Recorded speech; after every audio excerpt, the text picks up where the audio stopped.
Ooh, that's just a work of art. I love this multimeter.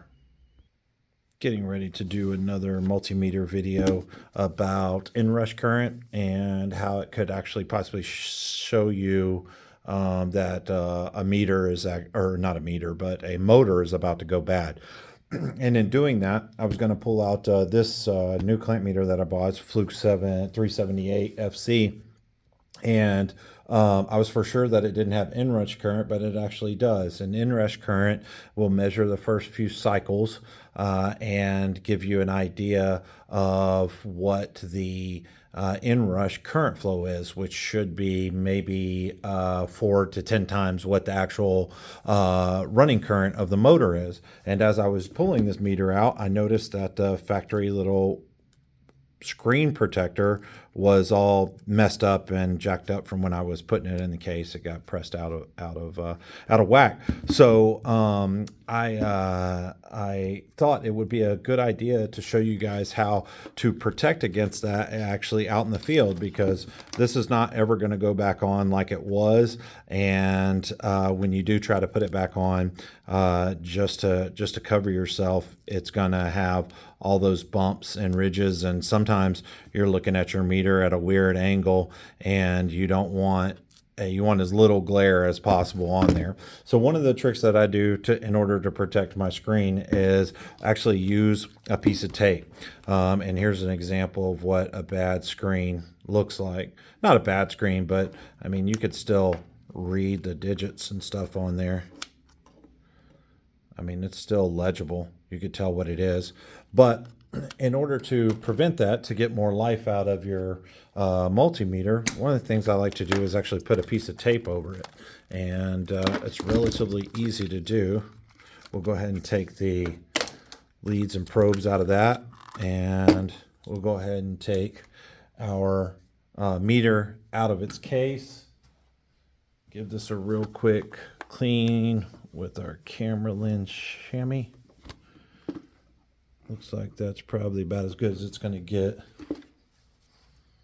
I cleaned it off a little bit more. It looked like it had some adhesive, and it still kind of does right there. But it's not where it's the visible part of the screen, so I'm not going to worry about getting it clean anymore. What you can do is just take you some clear packing tape, the heavy-duty industrial stuff, and even the thin stuff works okay. I would say that it actually works better as far as being able to see the screen and the digits better, but it's inherently, because it's thinner, it doesn't protect as well. So I'm going to put this over this little meter. And the reason why I'm doing this meter as opposed to this one is because look, it looks like this was going to take a little bit more effort because the screen's bigger than the tape. And if I'm going to do it, I'm going to try to only do it once. So what I do is I just put that tape on, and then as you can see, you can still get a clear visual perspective of what the digits are. And then you just take a sharp razor blade, and then take your razor blade, and actually it looks like that could probably even be smoothed out a little bit more. There's still some bumps, and it might be to the age of the tape. Now I'm going around just the outside edge, which will leave a little bit of tape not adhered to it, and may shorten the life of this, but I just wanted to give you an idea of what it looks like when it's all done, especially when it's done quickly. So let's pick an edge up here where it pops off pretty easy. Alrighty.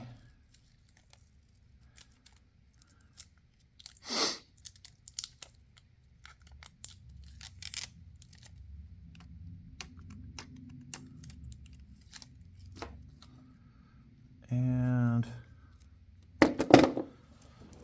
that's pretty much what the finished product will look like.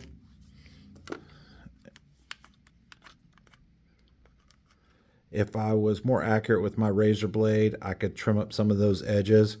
But what you'll find is, yeah, it'll attract a little bit more dirt, and as it does, that adhesive part will get trap all that dirt and not be sticky anymore. But it will protect the screen. And that's just a little quick tip on how to protect your screen, especially when you start getting into the more expensive multimeters. And then every year or so, you just peel it off and put a new one on there, and it'll give you a little bit more life and save you a little bit more money. You'd be surprised at how expensive these screens can get just for that exact reason. Is the clear cover, not only does it take a little bit of time to heat it up and then delaminate it and then put glue back on it, put it on there, that amount of time, but it also is not cheap. You might find these screens for 10 or 15 bucks.